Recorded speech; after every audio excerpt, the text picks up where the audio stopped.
Over the years, many people have asked me, what do I do in order to make a Seder inspirational? And particularly as I want to engage and inspire my children. Today, I would like to share with you the answer I've given with them, but then a new insight afterwards that has occurred to me recently. I've always answered them that they have to make sure that they are inspired, and if they are inspired and they have a meaningful Seder, that will make the strongest impression on their children. And I've explained for two reasons. First of all, if you try and focus on your children, they often are a wide range of ages. And whatever you're going to do that will focus on one won't be appropriate for the other one. And again, you'll lose their engagement.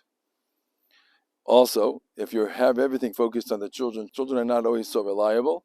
And oftentimes they get distracted, they run away, they're focusing on the afikomen. Perhaps they're up late and they're irritable. If it's dependent on them, it can make for a very frustrating experience. But more importantly, what is it that you want to impart to your children that they should remember? That they had a fun time, that they played games? You do that all the time.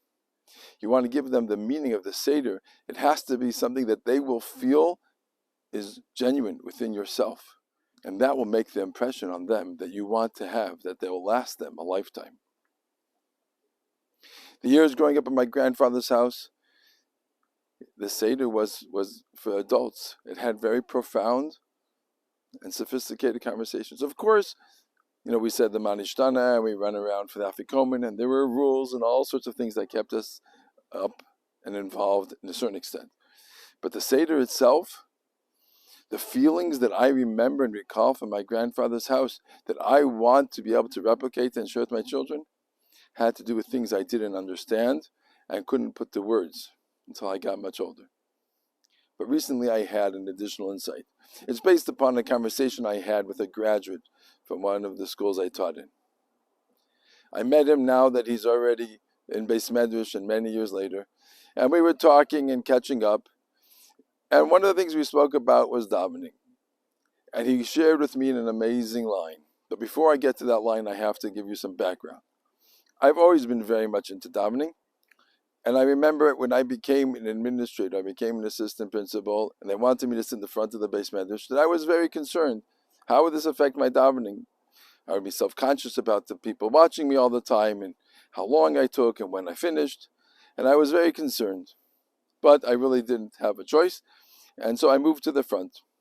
And an amazing thing occurred to me after a period of time. I began to realize that as I was focusing on the children and watching them, and sometimes being disappointed by their lack of enthusiasm or participation, and I tried to give over to them that davening is important, davening is amazing, there's something going on here, the more I tried to share that with them, I found myself focusing more on davening and becoming more inspired. The more I wanted them to succeed, the more that helped me focus on those very ideas. So when I ran davening in school, I did all sorts of things to trying to engage the students afterwards. Sometimes I said the Dvar Torah, sometimes I said a story, sometimes I paused in the middle of davening in order to give them some insight. Anything that I could really do to be able to impart to them something of what I was feeling that I really, really wanted them to be able to feel themselves. Now we get back to the conversation I had with this graduate.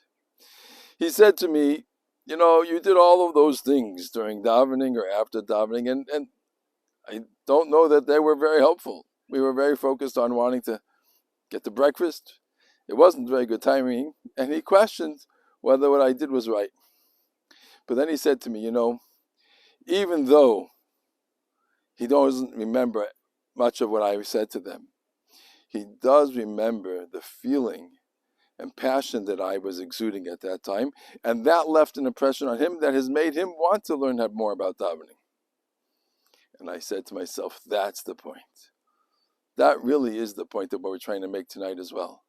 As we want to give over to our children, and there's a mitzvah of a gad levincha, perhaps part of the intent of Chazal is that we should become focused on ourselves and what we're doing as we're trying to impart that to our children, and we will become more inspired by that very effort, and that passion and that inspiration will affect our children, and they will remember it as they get older and run their own Seder, Mitzvah Hashem. So I wish you all a Chag Kosher V'Sameach, that you should have a Seder that indeed inspires yourself and uplifts yourself and brings your children along with you.